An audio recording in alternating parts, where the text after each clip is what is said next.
Ang lihim ng bulaklak na rosas. Mga tauhan. Bunny, isang masayahing kuneho na mahilig sa pakikipagsapalaran. Haring Leo, isang matalinong leon na pinuno ng kagubatan. Polly, isang munting ibon, maliit ngunit matapang na ibon na may matalas na paningin. Selyang Sorpresa, isang tuso at mapaninlang na ahas. Nagsimula ang eksena sa isang maliwanag na bahagi ng kagubatan. Si Bunny ay naglalakad-lakad nang bigla siyang makatagpo ng isang kakaibang bulaklak na rosas. Wow! Ang ganda naman ng bulaklak na ito. Parang hindi ko pa ito nakikita. Lumipad ang munting ibon papalapit. Mag-ingat ka. Kuneho, iyan ay isang mahiwagang bulaklak na rosas. Sinasabi nila na may lihim itong inatago. Lihim? Ano kaya yon? Hindi ko alam, pero narinig ko na may isang tuso na ahas ang nagbubantay dito. Biglang sumulpot si Selyang Sorpresa. Aba, may nakakita na pala sa aking kayamanan. Kayamanan? Ano ang kayamanan mo? Ang bulaklak na ito ay may kapangyarihang magbigay ng walang hanggang kabataan. Sinubukan ni Selyang Sorpresa na kunin ang bulaklak, ngunit biglang dumating si Haring Leo. Hoy, ano ang ginagawa mo? Wala po, mahal na hari.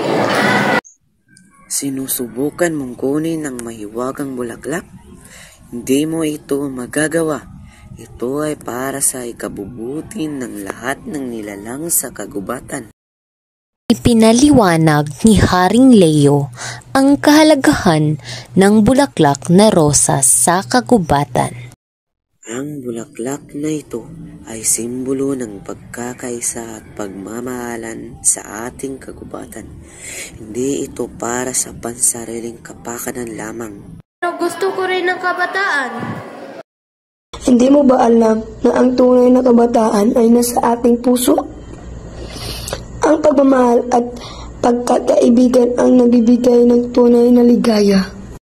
Kaisa sina kuneho, munting ibon at leon upang protektahan ang bulaklak na rosas mula kay Selyang Sorpresa. Kung talagang gusto mo ng kabataan, magbago ka. Maging kaibigan kami at sama-sama tayong magsaya sa kagandahan ng kagubatan. Siguro nga, kailangan ko rin matutunan kung paano makipagkaibigan. Ang pagkakaisa ay mas mahalaga kaysa sa anumang kayamanan.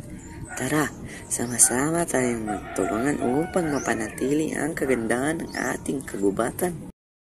Matutunan ni Selyang Sorpresa ang kahalagahan ng pagkakaisa at pagtulong sa kapwa. Naging maayos ang buhay sa kagubatan at ang mahiwagang bulaklak na rosas ay patuloy na nagbibigay ng kagandahan at pag-asa.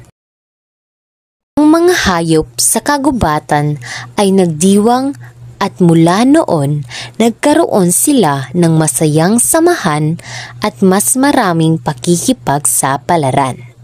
Ang lihim ng bulaklak na rosas ay hindi lamang nakasalalay sa kanyang ganda, kundi pati na rin sa pagkakaibigang nabuo sa bawat isa.